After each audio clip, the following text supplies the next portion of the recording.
پھر اچانک ایک بوڑھا شخص جو قبیلے کے پچھلے حصے میں کھڑا تھا آگے بڑھا۔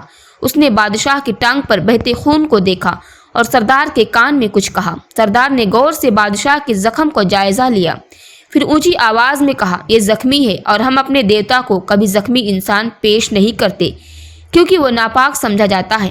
اسے جانے دو، یہ قربانی کے لائق نہیں ہے۔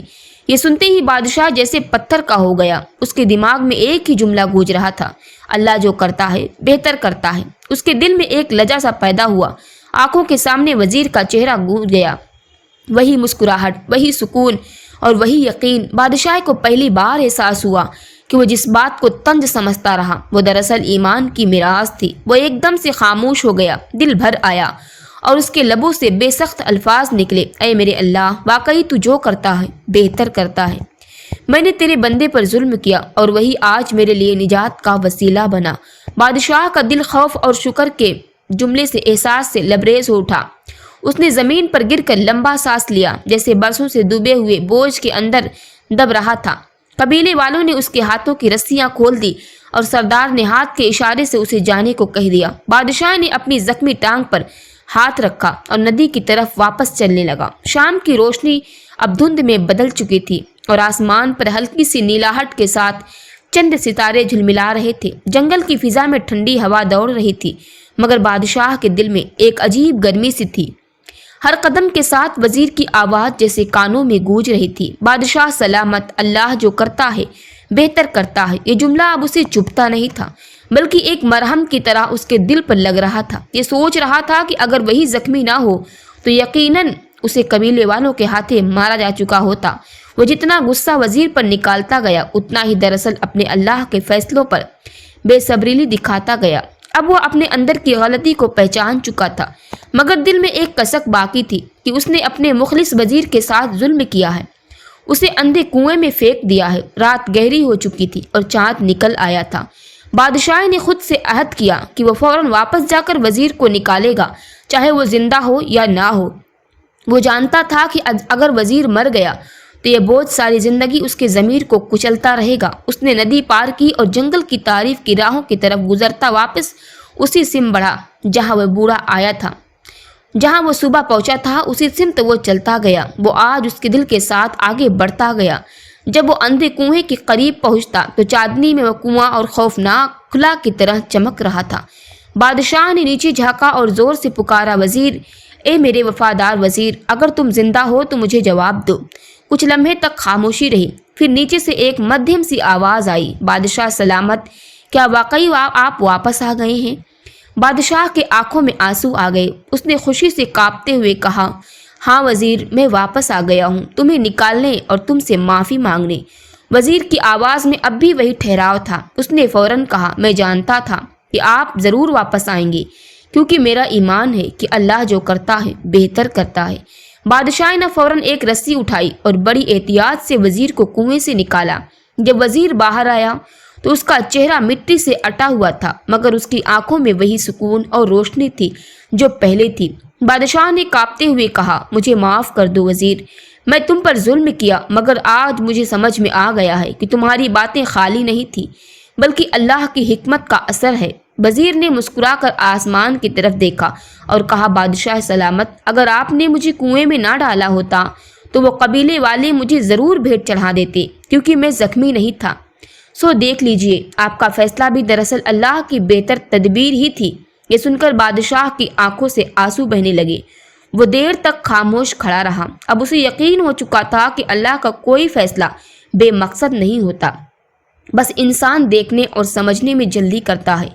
یوں بادشاہ، جس کے دل میں غرور اور شک تھا، ایمان اور شکر کا پیکر بن گیا، اور اس دن کے بعد جب بھی سلطنت میں کوئی مصیبت آتی لوگ ایک دوسرے سے یہی کہتے، فکر نہ کرو، اللہ جو کرتا بہتر کرتا ہے۔ دوستو، یہ کہانی ہمیں سکھاتی ہے کہ انسان کی نظر محدود ہوتی ہے لیکن اللہ کا فیصلہ بے حد سمجھدار اور بہترین ہوتا ہے۔ جو واقعہ ہمیں مصیبت لگتا ہے وہ دراصل ہماری بھلائی کا دروازہ بھی ہو سکتا ہے۔ ایمان کا کمال اسی میں ہے کہ بندہ آزمائش کے وقت شکایت نہ کرے بلکہ یقین رکھے کہ اللہ جو بھی کرتا ہے اس میں کوئی نہ کوئی خیر پوشیدہ ہوتا ہے۔ کبھی کوئی چیز چھن جائے، یہ مت سمجھو کہ میرا نصیب خراب ہے، بلکہ یہ سمجھو کہ اللہ تمہیں کسی بڑے نقصان سے بچا رہا ہے۔ سچا مومن وہ ہے جو دکھ میں بھی شکر ادا کرے اور راحت میں بھی اللہ کو یاد رکھے، کیونکہ انجام ہمیشہ اسی کے لیے بہتر ہوتا ہے جو اللہ کے فیصلے پر راضی رہتا ہے۔ دوستو، اگر آپ کو یہ کہانی پسند آئی ہو تو ہمارے چینل کو سبسکرائب ضرور کریں تاکہ آپ کو ایسے ہی مزید اسلامک ویڈیوز ملتی رہے۔ شکریہ۔